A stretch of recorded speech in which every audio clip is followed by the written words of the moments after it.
And so I think at the end of COVID, people were thinking that more of the commercial office space was going to go away, and we're seeing that trend start to go back where we don't think it's going to decrease as much as it looked like at the end of COVID.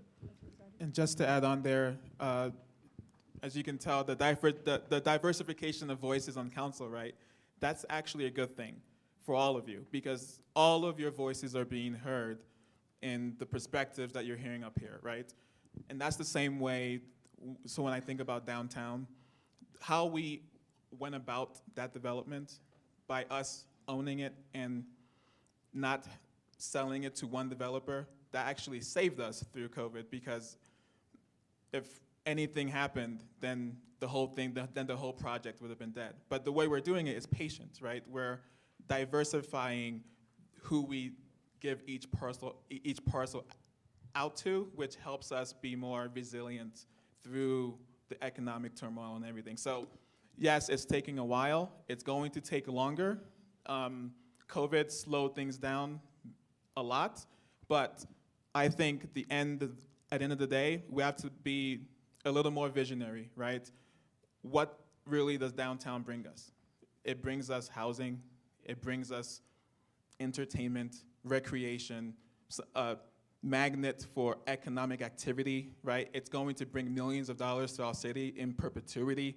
And I think our residents all deserve a choice, right? Our seniors deserve the choice to downsize if they want to, which they can't today because there's not enough housing supply. But without townhouses, with the condos, maybe they'll be able to afford to sell their homes and downsize to a smaller home. Our youth deserves the choice to rent, right, towards home ownership. That's an option that we should be giving to them.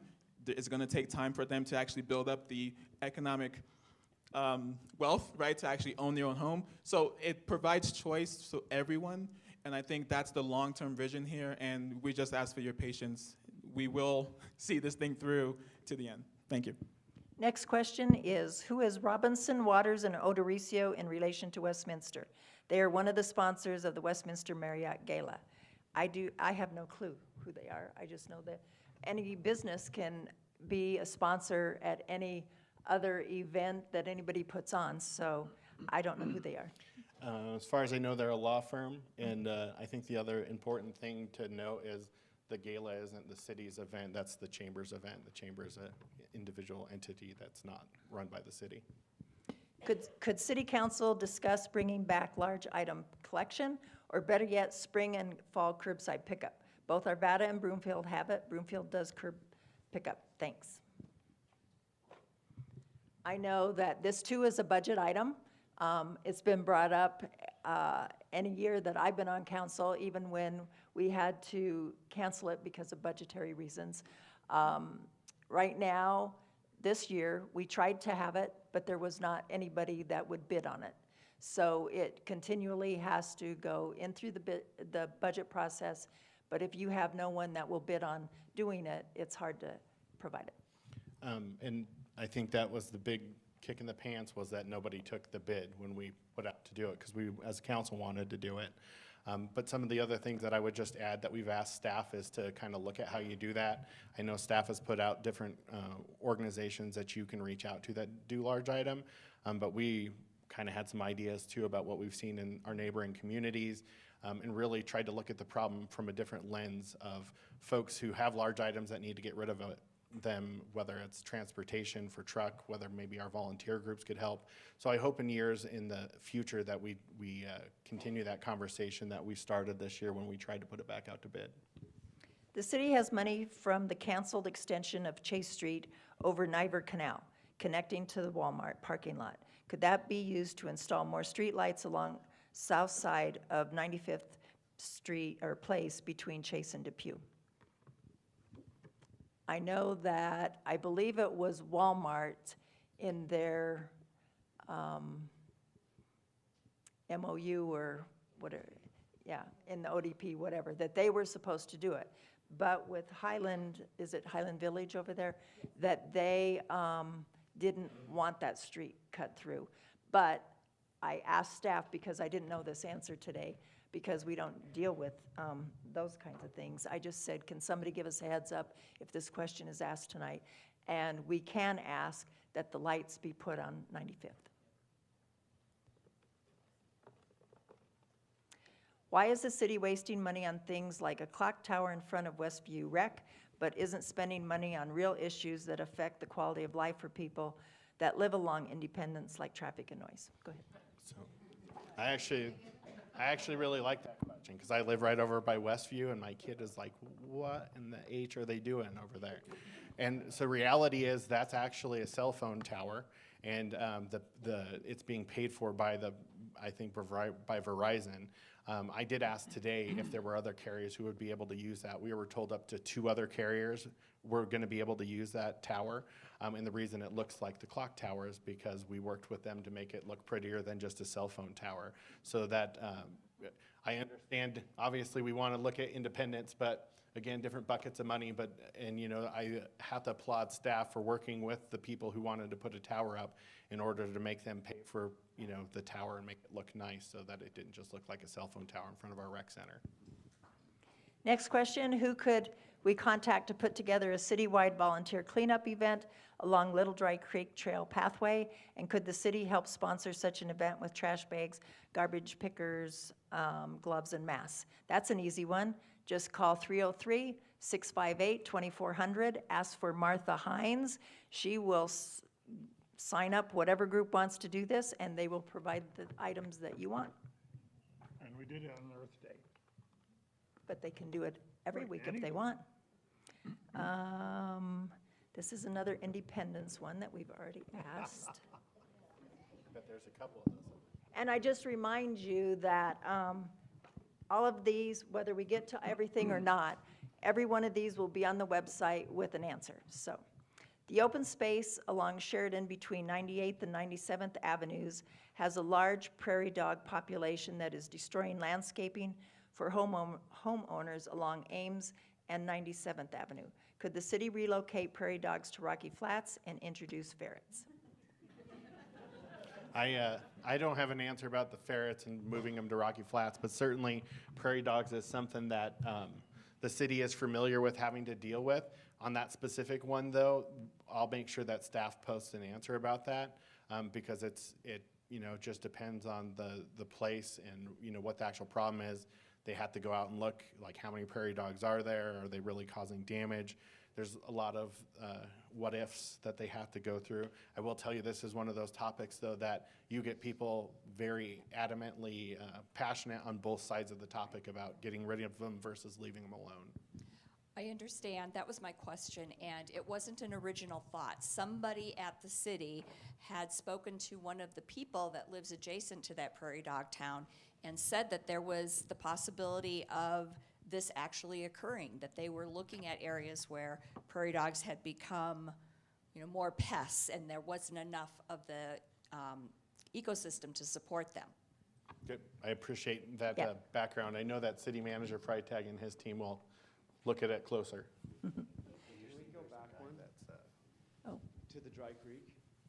pardon? Can we go back? I don't think this is working. You're on. Oh, it is. You went through the Dry Creek question really quick about, you know, cleanup and to volunteer on that. I don't know if there's another question in there that's going to address the homelessness, but I actually have the business that's directly in front of Dry Creek. And I wanted to see what we could do because that place is just being overrun. And I have my office every day report with pictures the mayhem and the fires and all the BS that goes on there. And we reported immediately, and it went from being the police during COVID and they couldn't move anybody. And that's a really big yarn that's got a lot of drama to it that was near tragic. And they finally pulled it all out, and then it started up again. And every time I'm like, no, please, somebody come over and do something about this now.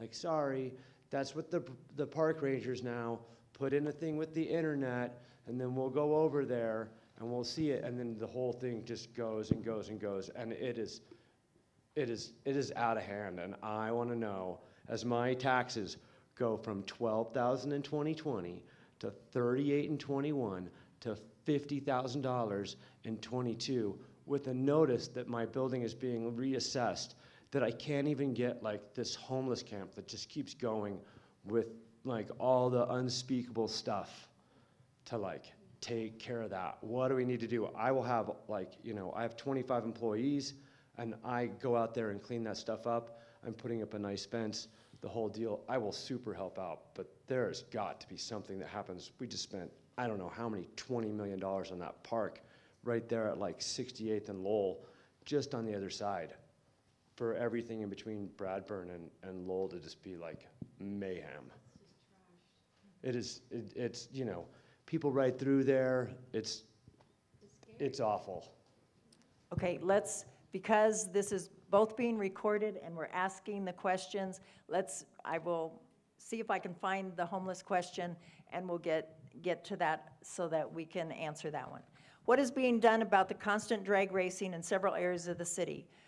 Would you consider starting a task force with police and residents to pinpoint a map where and when, then set up undercover cars with speed traps? Well, we've already talked about this, and we've already discussed this, and hasn't the police department done this? They've been working on it. Yeah, so there's a statewide and countywide task force looking into speed racing. It's a priority for our police department. It's a priority for this council. We've talked about it often at city council, what to do about speeding. We're still investigating all the ways. It's a statewide issue. It's not just here in Westminster. It's a problem, but it's definitely a priority for us. And so the other thing I would add to it, they are doing tracking. I don't remember where you reported offhand. I know you could report it. Reportstreetracing.com. I did it. So it's there, to Councilor Zadi's point, it's a regional thing, approach, because reality is, you know, you chase them. I don't know if you remember the kids who cruised the mall, and yes, I was one of those. They used to chase us back and forth between Arvada and Westminster. Same kind of problem with this. And so they have to look at what our neighbors are doing. But if you look at our agenda for Monday, there is actually a ordinance that we're looking at in order to combat street racing, because this council said, you know, on top of what is going on, what could we do with, you know, our governing power in order to make more penalty? So there is a bill before us that talks about potentially impounding cars if, you know, a certain amount of street racing that's egregious is happening with that vehicle. Because one of the other problems that we hear a lot about, and this is, again, regionally, is those folks know how fast those cars are, and they know at what point they're not gonna get pursued because it's not safe. And so then how do you then hold them accountable once you find the car and you don't know who's driving? So there's some complexities around it that we're trying to figure out. And we, again, are looking at what our neighbors are doing and trying to figure out what the right solution for Westminster is. So definitely on our radar. Why does downtown Westminster area not have more restaurants and breweries like Arvada's downtown area? I envisioned the area would be more like Arvada's, a gathering spot where people want to come to. So far, we don't have that. I know that we were just given 5 companies that are going in. One was something with wine, and I don't remember them all. But stay tuned. You should be seeing there's more coming in, I would say, the next 2 weeks. What efforts are being put forth towards trash, debris, feces cleanup created, left behind from all the transit encampments in town, especially along Big Dry Creek pathway and surrounding public areas and parks? This stems from something that happened last year when we dealt with the homeless problem. And at that time, we were spending about $400,000 a year for all the efforts we would do for the homeless folks. And so this council decided to try an approach that we called a continuum of compassion. And we increased the budget to $2 million. And I think it's failed. And I'd like to take this opportunity to ask this council, we need to readdress this. And I basically advocate a much more common sense and expecting people to follow the law. It's illegal to camp in our open spaces. Where should they go? We have social services at a county level. We have things going on at a metropolitan level, okay? But every member of this society, in my opinion, needs to follow the law. And we have several, there was a camp at Regis, and they wouldn't let anybody but Denver transient in there, right? That's my understanding. And they were like 2/3 full. And there were all these other people who couldn't go there. And they don't want to go there. I don't think there's anything broken or wrong about homeless people. And I think we should try a sterner approach that counts on individuals to be responsible for their conduct. Could I, so although I agree with Councilor Baker that people should be held accountable, I see this issue as more complex than that. There are federal rulings in court that have hamstrung the city in some things they can and cannot do. The other thing that I would say is, no, it is not broken to be homeless, but often broken people are homeless because they have mental health problems, they have drug abuse problems, and I think the biggest challenge, in my opinion, in Colorado is we've mixed so much of the homeless conversation where we talk about affordable housing versus folks that are living in open space. Those are two different kinds of homeless, and what they classify as homeless in Colorado is very wide. And although I would like to figure out how we address each different component of it, the folks that are often in the parks often are shelter resistant, whether that's because they have unchecked mental health issues, unchecked substance abuse issues, and often both. And trying to figure that out is not an overnight solution. Early on, we talked about priorities of budget. I think it shows that council, this is a priority for them that we put dollars behind it. Councilor Baker, I believe, opposed putting those dollars behind it. I do not think that we have been far enough down that road to say it's a failure. Am I daily frustrated by how slow it is to be able to help folks like the gentleman in the back in his business? I certainly am, just like the rest of you, but it's more complex than just going and sometimes moving them. Sometimes we get to that place, but there is a whole process legally that our staff have to go through with our police department before they can move them. The other thing that we have really worked on trying to educate people in private business, because if they're in the open space, there are certain rules because it's public space. If it's a business property, we want to make sure that property owners know that if you call as the property owner, we can eject people a lot faster than open space because of it being public property. So it's a complex issue. I certainly don't want to give every answer to the different steps they have to go through here because I'll get them wrong. But certainly they are going to follow up with these questions after the meeting.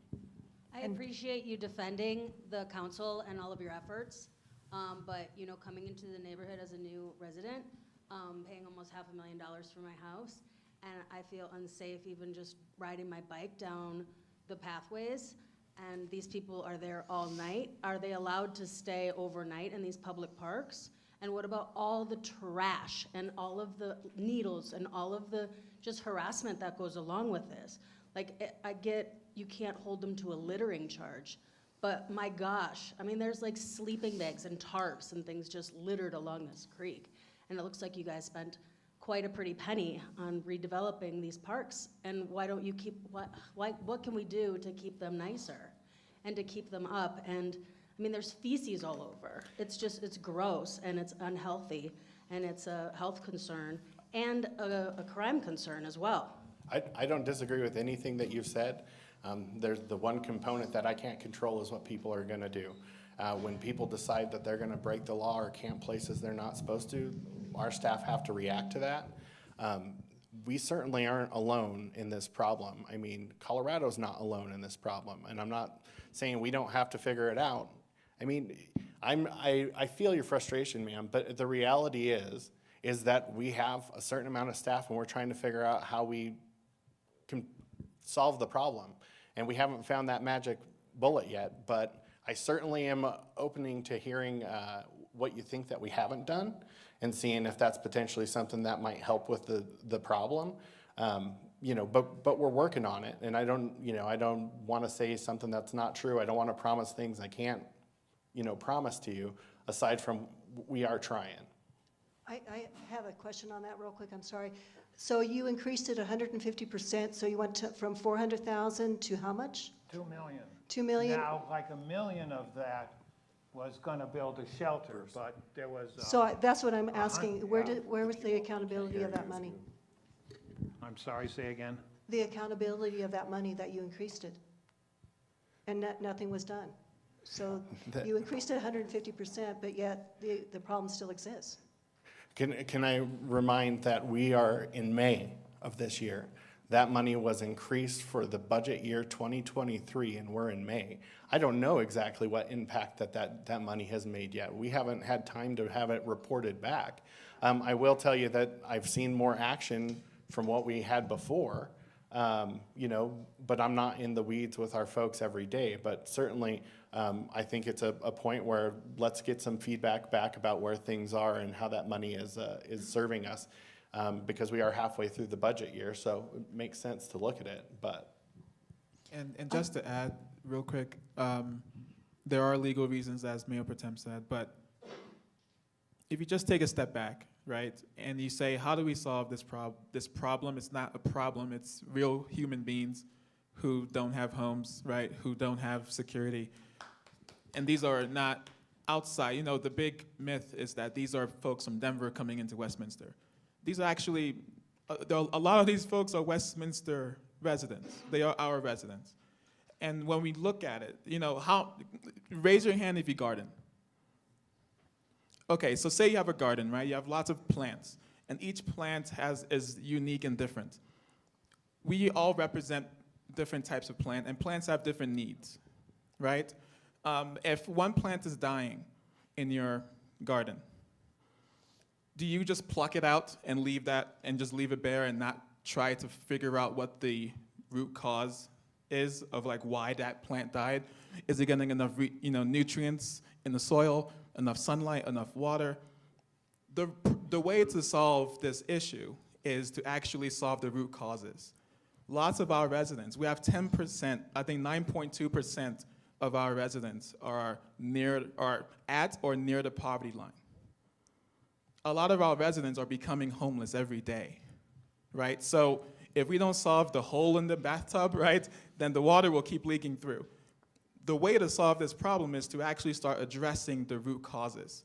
And one of those root causes is one of many, right? So there's mental health, as Mayor Pro Tem said, that's a huge issue. But then housing, right? Then food security, then there's all sorts of intersectional reasons why this problem exists. And it won't be solved if we just pluck them out the garden and pray that they don't come back. Because that's not how it works. And it's statewide, it's nationwide. It's a nationwide problem driven by these intersectional issues. Yeah, but I you just- guys are watering that problem. That's the thing. But with using these grand analogies and these really nice soft things versus holding people accountable for actually what they're doing. I'm telling you, I look right over it. And those individuals, and I have talked with them, they fight, they shit in a can, they throw everything in the creek. These are not people that just lost their home that need a little help, that go to the church and are like, hey, I need some food security. Can you help me out? Because I think that everybody in this room as a civil person would be like, yeah, what can we do? And let's just make sure that it's actually going to rent. It's actually going to your insurance. It's going to these things. These are not these people. So trying to mix this whole thing and talk about this garden and stuff, you pull the weeds out of the garden. The whole San Francisco deal with, Schellenberg and everything that's happened in all of the other cities. This is where we live. If you guys Californicate this place, then you will have the same thing that's going on in LA, that's going on in Chicago, it's going on in Portland, it's going on in Seattle. All these places are falling apart because people are using metaphors about we can't do anything about this, when people are actually acting in a way that needs to be addressed head on and say no. And I have called in day after day after day after day after day, and nobody has shown up and been here's a ticket, wipe your hiney with it. I mean, it's a joke. So you guys need to address what really is a deal, and that is to say, we're not gonna go with this big swell of what the nation is doing. We're gonna protect our home and our citizens, and we're gonna see to it that people that like are unwilling to be housed, or however, you know, the euphemism is now put, like, is like wiped away so that it can actually be addressed. Because I'm telling I you, don't it's just disagree going with off. anything you're saying, but due process takes time. So Ma'am, let him answer. I understand, but those people that you referenced deserve due process, just like you deserve due process. To deny our safety I'm because not. you can't do anything about people throwing needles on the street. A dog eating a tinfoil full of meth. That's not fair. You're asking respectable people who are paying their taxes, who is trying to run a business and make his own life, and he can't because you guys can't do anything about it. You're neglecting our own safety for the safety of people who don't give a shit about us. Yeah, and somebody's gonna get hurt in the meantime, just. They already have. They already have. Did- Behind my shop, people have already gotten hurt. In fact, the cops literally saved a lady that was bringing them lasagna back in like 2021. She like brought lasagna to like them, and they were so whacked out of their mind that they like attacked her, and she ran, and we were able to call the cops, and they met and like actually grabbed the dude and saved the lady. I mean, literally in the nick of time. And she was trying to like nurture the garden. I understand. I could give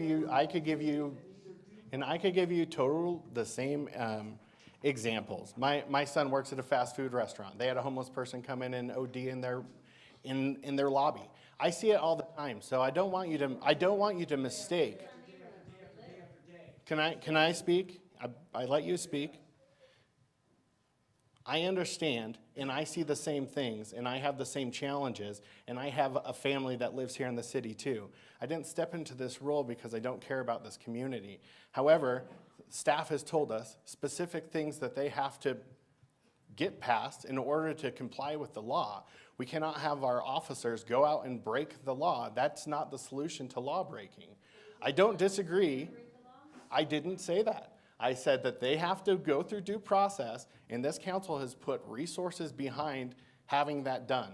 So if we need to, I'm open to hearing from the city manager if he thinks that we need to be more heavy-handed with it, because at the end of the day, I don't disagree. If people are breaking the law, let's hold them accountable. But you have to understand that there are hurdles that our law enforcement have to get by in order to hold people accountable. The world's not a fair place, I hate to tell you, but we're working on it. Next question is, what is the current status concerning the Jefferson County Airport prop planes tortuously, relentlessly flying over countryside neighborhood? Today, May 1st, 2023, all the way back to June of 2020, my beat noise canceling headphones are not enough. Mayor Pro Tem, I know you sit on that board. So, challenging subject because it is an airport that is not managed by the city. We sit on a round table where we give feedback basically to the round table and to the airport.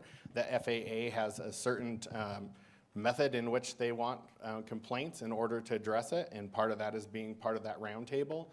Our last meeting, we had a consultant in who talked about flight paths and how they could potentially change some of the flight paths.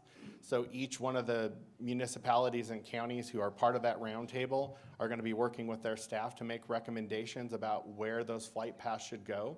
And so, like, for example, could they fly over the open space more often and not over the homes? So there are some ideas that are being floated.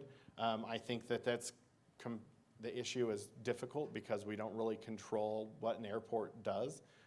There's a lot of things that they're allowed to do or that are dictated by the FAA, not, the city of Westminster certainly isn't.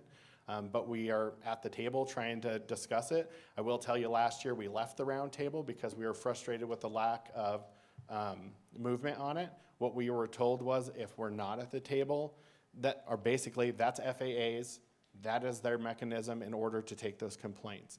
And if we're not at the table as one of the impacted municipalities, we actually hurt the other municipalities. I know that Councilor Baker came last time and said that he feels that the airport should be closed. I don't know that that's a solution that is based in any kind of reality that's actually going to happen. But I certainly understand the frustration around the fact that the airport has gotten busier. of the Lowry was closed, Stapleton was closed, Columbine was closed. It isn't the fault of the airport, it's just what happened around it. The people who own the airport, and the only ones who have power, because the Community Noise Roundtable has no power whatsoever and no legal standing whatsoever, the only people who have power are the Jefferson County Commissioners. And they declined to put out a plan for the airport and what they think the future of the airport should be. They won't do that.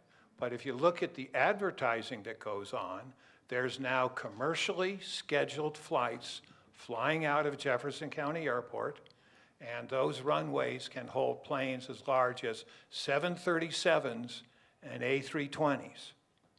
So unless the Jefferson County Commissioners want to meaningfully involve all the people who live around the airport in what that future of the airport should be, in my opinion, the only thing to do for all the communities around is to lobby our senators and representatives and say, don't give any FAA money to the airport until they want to do it. And closing the airport, I think, would be fine. In light of the large number of multi-housing and other construction projects approved, show us water use studies related to this growth. How many new households will be there at the end of the year, 1, 2, and could we also see traffic studies? I'm not sure what specific development it's referring to. What I can tell you has been done recently as the comprehensive land use plan was approved. That land use plan was originally submitted in 2021. It was held over because there was a 3-3 vote on it because we didn't have 7 council members. And so it was held over to this year. This current council said that they wanted to relook at the comprehensive land use plan, and they wanted to match it to water because the majority of council believes you can't build beyond what water you have. We don't feel that would be responsible. So the comprehensive land use plan now matches water. And so back to what we were talking about with the downtown, there's a lot of pivot that could happen, but at least we know if we make this change in this free parcel or redevelopment in this parcel and it impacts water, 1,000 acre feet more than what it was there before, then we know we have that much less water in other developments that we can allot to other development. With the traffic studies, they typically will look at the traffic study when they go through like ODP, when they're coming to us with a new development. That's a pretty standard thing that the staff and developers will do to see how the traffic impact is going to be if we allow a development.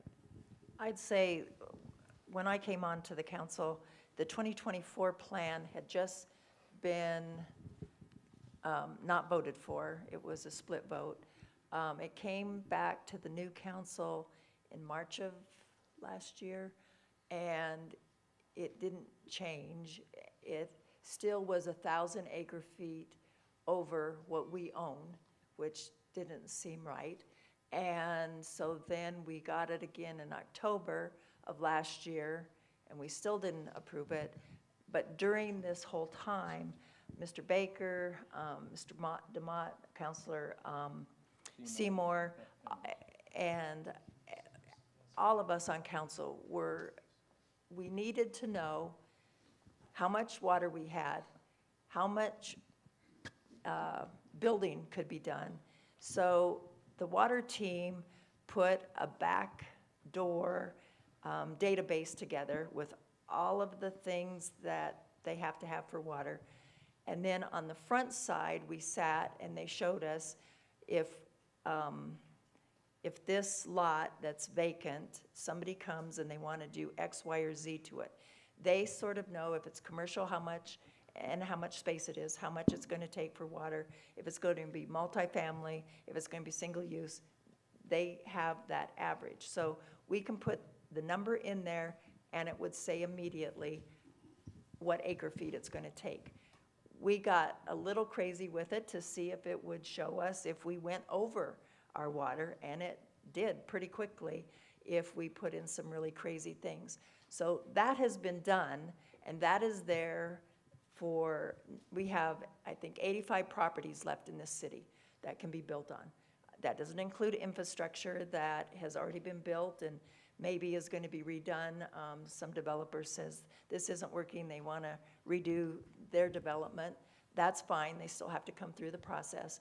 But that was a big thing that's happened in the last 18 months, as well as looking at the water rates and getting those. And if I can add one more thing to that, well, the mayor did an excellent job in leading for this new, really comprehensive plan, but it only stay as long as there's a majority on council to keep that plan in place. And realistically, there's already thousands of approved apartments that are in the pipeline. So expect, I forget the number, but it's something like 7,000 more apartments coming to Westminster. And to add on to that, one of the things that council has done that used to be a practice, if there were things that were already approved, like in an ODP, they could administratively build some of these multifamily. We saw that in the promenade. So we recently made some adjustments to our process so that council sees more of those developments, so that the community's fingerprints are on them, instead of, this was administratively, or it was approved by a former council, and then they can administratively approve under a certain acreage of multifamily. So we've made some adjustments about that too, so that council at least is aware and can give feedback if it's necessary. What are the steps needed to get a committee together to come up with the solution to propose to the city about opening Stanley Lake for safe recreational boating? You've been part of that. It's a challenging topic because we have an IGA with our partners who also have water in Stanley Lake. Stanley Lake is our sole source water supply for the city of Westminster, but we share that with 2 other municipalities. So we have an agreement with those municipalities that was put in place by, no member on the current council voted for that, but it's in place, and I can't remember how many decades it's in place. 10 years. 10 years? 10 years from when I saw it. But we have continued conversations with our neighbors. The reason that it got put in place by former administration was the concern around the zebra mussels getting into the water. At the time, there was a task force of the boating community who looked at solutions to allow boating to keep happening. We had solutions before that people had figured out a way to get into the lake without going through our safeguards. And so, the decision was made, and there was an agreement with those other municipalities that basically says we won't allow motorized boats. And so that's in place today, but we would have to basically get those neighbors to come back to the table in order to change that because of that agreement. But I know that this council has at least made efforts to try to talk to our partners. Make the median in front of Kings on 100th. It's ugly. Other parts of the city have nice, pretty middle lanes. We have weeds. I don't know, I'm trying to think of 100th. I can't think of a. If it's Wadsworth, it's CDOT. If it's 100th, it's us. But I don't know of any on 100th. We don't, the median's not on the 100th. Well, at least there's not one on 100th. There's one on Wadsworth, but the mayor's right, that is under CDOT. And I know over my time, there's been times where CDOT hasn't mowed those weeds and you can't see it, into the median. And I know that I've asked staff before to have CDOT at least clean it up, and they have. But if it's getting out of hand again, certainly we can reach out to our partners in CDOT and ask them if they can go through and clean it up. All of Wadsworth is CDOT.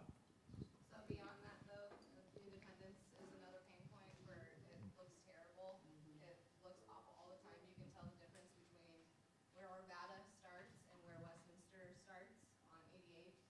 Because you can see it's all clean and well kept, and then you get to Westminster and there's weeds everywhere, there's dead trees everywhere, leaves are never picked up. It's a mess. It's a mess. As a volunteer for Recycle Colorado, I have been impressed to learn about the benefits of composting. It says composing, but I think it meant composting. What is available in Westminster for citizens to participate in composting? If nothing, are there plans to initiate a composting program? There are. We are looking for a recycle center that is central. We have not found that yet, but everything will be in one spot because the recycle centers that we have at Westview, at the Station 1, are horrific. People just throw, no matter if it's full or not. It's just, talk about eyesores, they're eyesores. So we're looking for that, and composting will be part of that. What is the city's policy regarding homeless encampments? This is a growing problem. I understand that we need to address this compassionately. However, there are safety concerns by many in the Highland Village along the canal. I have walked that canal on Census Day and met some of those folks.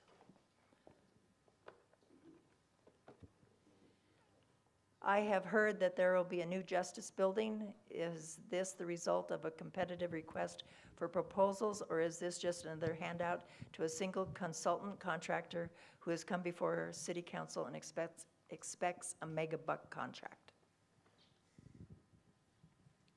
Well, this was another point of contention on the council. We did a study back in 2016. We had the architecture firm of Anderson Hallis Architects. They did it in 2016 when this council brought up looking at a court building again. We used the same architects and they updated their report. And at the December meeting, they said we could fix the old building for between $24 and $29 million, or build a new building for between $30 and $33 million. So we said, well, let's look at building a new building. And when they came back to us just recently at the end of April, that had escalated to $42.7 million. So we're still moving ahead with it. There was a majority of council that wanted to move ahead with it. According to our protocol rules, if you feel passionate about something, you should try to inform the other members of council. And I found a courthouse up in Moffett County, northwestern Colorado, that used the shell of an old Kmart and finished 80,000 square feet, 40,000 for the court, 40,000 for the city offices, and did it for $24 million. So I'm trying to encourage my colleagues to look at alternatives, because we're also supposed to be inventive and imaginative on council, to do a better job of building a new courthouse.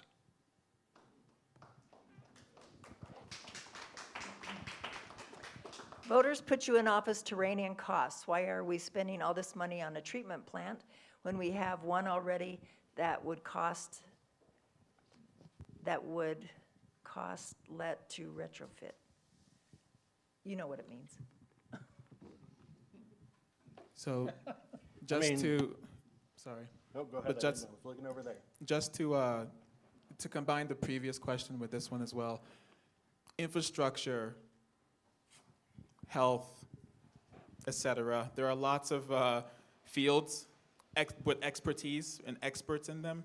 The great thing about council is we get to synthesize all the inputs from all the experts, right? But we are not experts ourselves. It's very easy to sit here and say, we should do this cheaper. Why this way? But if a whole group of experts are telling us, well, economics have changed, inflation is crazy, it's not the same to build now than it was 2 years ago. It's not so my point here is we have to take a step back and make sure that we make the right decisions and we don't just make decisions off our hip. It's not a game. These are real lives. A water treatment plant takes real experts who are experts in development, experts in water and health, to then give our staff, who are also experts in their field, and they give us a recommendation based off of their expertise. It would be like if I said to you, hey, when's your next doctor's appointment? I'll handle it for you, right? I'll look up online and I'll just do a few hours of study and I'll just do it for you. Would you say yes to that? You shouldn't. So oftentimes you'll hear from council, oh no, I don't agree because I think this was a false data point or something, but they're not experts. We are not the experts. We need to learn how to make better decisions for the long term of our city, which takes listening to the experts and then synthesizing and making the right decision. So the reason why we're spending money on a water treatment plant and the way we're doing it is because we spent 12 months reassessing a study that was already done, years, and that took 12, 24 months. So it's been years worth of data and collection and analysis, from experts from all over the place that told us, and based off the economics, and we all know where we are with the state of our economy, right? It's not in a good place. Supply is low, interest rates are high, et cetera. Things are very expensive. And because we've done so much study, it's way more expensive to build now, but we have to do it now because it's not gonna get any better. So we've chosen this path because of all of that, and that's why we're doing that.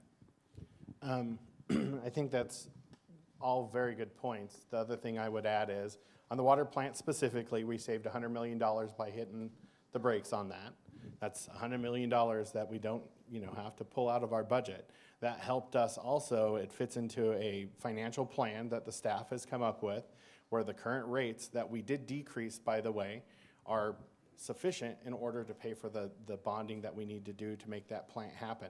Part of what they learned through that pause was the original assumption of how big the plant needed to be was bigger than we really needed it to be. Part of the reason that we're doing the plant is because we have a dated plant in Semper. There are differing opinions about whether or not the risks that staff tell us are real risks or not. So oftentimes you'll hear things stated as the gospel truth, but it's subjective, and we have to measure what the experts, to Councilor Zotti's point about the experts, we have to decide, each one of us, the 7 of us, whether or not that weighs heavy with us enough to go with staff recommendation. There are challenges at the water plant that would still be there if we retrofitted, which was one of the options, that we would still have some of the risks that we won't have with building the new plant. In my mind, I agree with staff's assessment that it makes us more resilient. We have, basically another plant that if one goes down, we have a third plant that can serve water to the people of Westminster. Not only that, it will be able to do some things in modern technology that other plants can't do. And so that is important. I want to also hit on the courthouse real quick.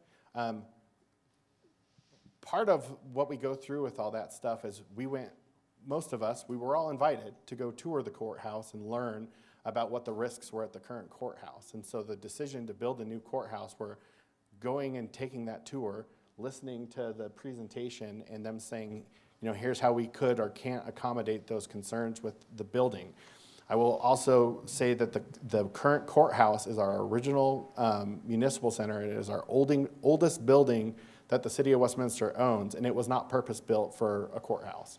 And so I think there's a lot to be said for making sure that our service to justice is good and safe. And so I'm excited about the new courthouse. I would say that that's not a done conversation either, though. That 42 million, we haven't even went through the design phase yet, so we're not sure what the actual cost is going to be. They came back with a conservative number that they don't think that they would go over. I certainly, from my take from that meeting was, try to make it less. That's always going to be what council, at least this council, is going to push. Where can we be more thrifty with that and still serve the need that the community has? We also were looking at what does the judge need when he's sentencing people, and where do people have to go? We don't want to see people having to go over here to get this, over there to get that side of town to do this. So we were talking about things like the mental health, that they may have something that they, in their judgment, that they have to see mental health. So we already have a partnership with Community Reach. So what can we do to continue that, but help have that on campus? And what else do we need? It's the same with the water treatment plant. Thornton built theirs, and within 2 weeks, 3 weeks, had the CDPH closed them because of their PFAS. And so we know all of that stuff's coming. We haven't been rash about saying, oh, it has to be this or that. Those things we're trying to still filter out are people that work with it every day, that are working with other cities and know what their obstacles have been. when we went through this exercise with the water treatment plant, we looked at one different area than the last group had, and I really thought it would work. But all but the one we picked, well, it's like building a home or remodeling. Well, you could do this, but then you can't do that, and there's not enough room here. And we are looking towards, if we're spending this money, build out and the future. And we need to know everything that whatever the city needs is going to be there. So those were my decision-making keys. And do I love it? No. But does it make sense for the future of this city? Yes. So did you have something? I And just then wanted if to I add, can- in case anyone didn't know, our current plant, Semper, is still running on 1960s technology. And there's serious cracks everywhere, and it's a serious health risk. So it's easy to get lost in the numbers. Sometimes you have to elevate and look at, well, what's the big picture here? We're trying to save the health of our city for the long term. And if I can add on, first of all, there's no health risk whatsoever with our water. None. Zero. We don't have any PFAS because we get our water from a little bit from, well, the western slope and all the rest out of really Clear Creek. And there's only, I think, 10 permitted sewer plants above us. So we can't even detect any PFAS in our water. There's no good way to treat PFAS, even if you do detect it. That's Thornton's problem. My problem with the water plant, because I was the no vote, is that we pay $2 to $3 higher than all the cities around us. They have to follow the same rules we do. They don't get their pipes at a discount, or their valves, or their pumps, or anything else at a discount. So why are we $2 to $3 higher? And when we take on $150 million of debt, which is what we talked about last night, at 5% interest, that means we're never going to have water to water our lawns at the reasonable prices our sister companies pay. And my big disappointment with the reassessment, because that's what this newly elected council was big on, the price of water and reassessing the things, we use the same engineers to do the reassessment. Just like we used AHA in 2016 and then again in the recent thing. Well, people aren't going to diss their own work. People are proud of their work. They're not going to find something different. What we should have done is got a different engineers, because even though there's a lot of facts and numbers in engineering, there's also subjective values.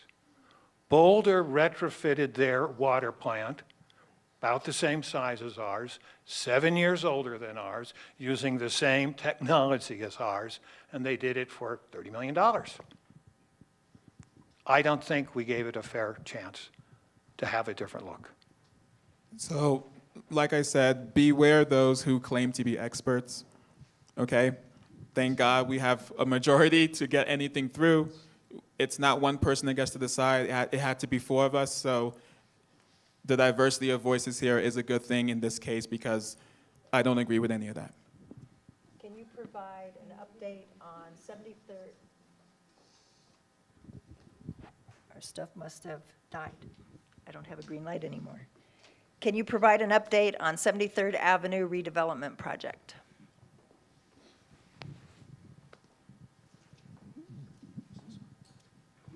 I haven't heard any updates. Has anybody else? I don't know where it's at right now. We would have to have staff answer that question as a follow-up.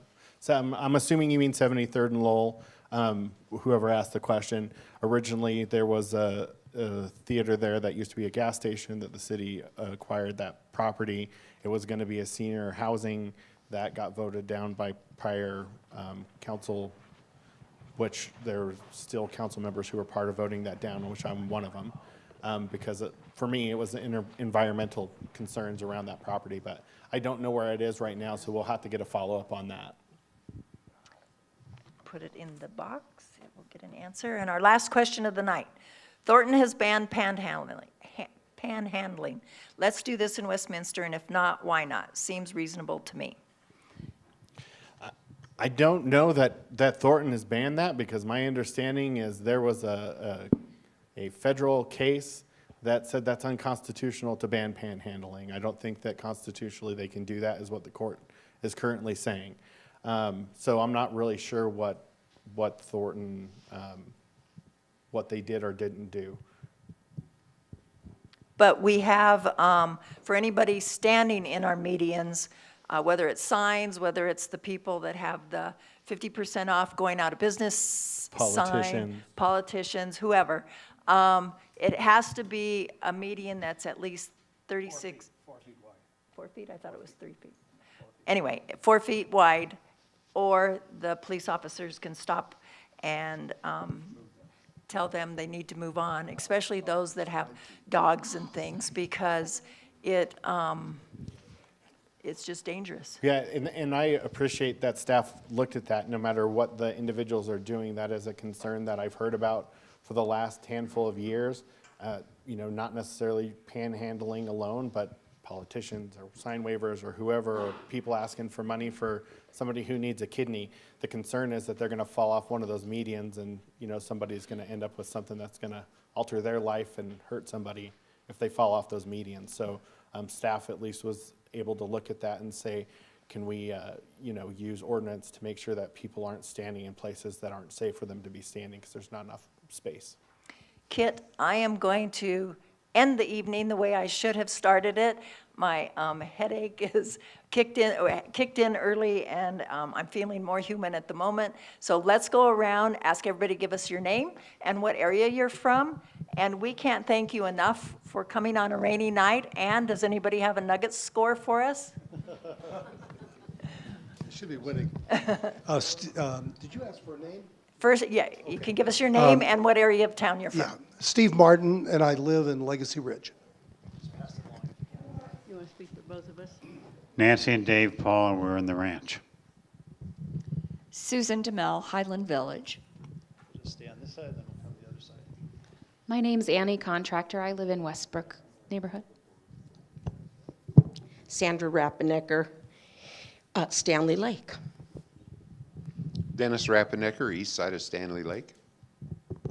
Brian, Stanley Lake. Tiffany, Stanley Lake. Laura Boyd, Arrowwood. Alan Farb, Highland Greens. Brian Lawson, Highland Village. Dave Carpenter, Countryside. Tim Vettel, Oakhurst. Scott Graybaugh, Oakhurst. Chuck and Kathy Busby, Schoenberg Farms. Sean Armstrong, 68th between Federal and Lowell. Galen and Bev Fogel from Standing Lake. Dan and Fiona Hart, we back up to the Independence Raceway. Gabrielle Bravo, 72nd and Winona Court.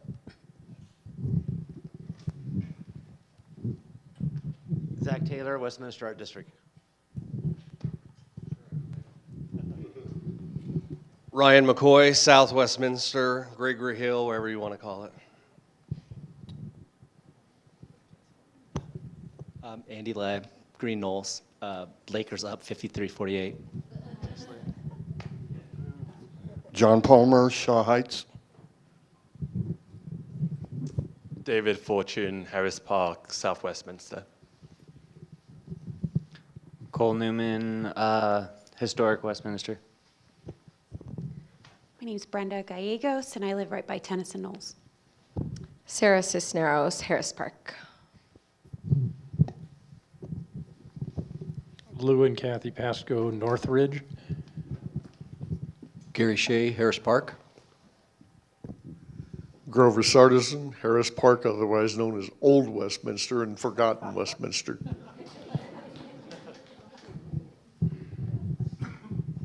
Marilee Menard, Ranch. Anita Brow, Ranch. Audrey Llanos, Sherylwood. Christine Martinez, Sunset Ridge. Darlene, The Farms. Gloria Pinelli, East Bay. David Bernard, Cotton Creek. John Jurchek, Vista Ridge and Highland Greens. Oh, grand finale. Brenda Garcia, and I am the Exploded Neighborhood, for those of you who didn't know. And I'm also a resident, Historic Westminster, Kit Redmer. Again, thank you so much for being here, and we have lots of things planned over the summer. I think we start down here in Historic Westminster with a couple of events coming up in 1st of June. Saturday, don't forget, Armed Services Day, 10 o'clock at the park at 104th and I don't know that side street, but at the, you know where it's at, off of 104th at the city park. Yeah. Thanks for being here. Bravo.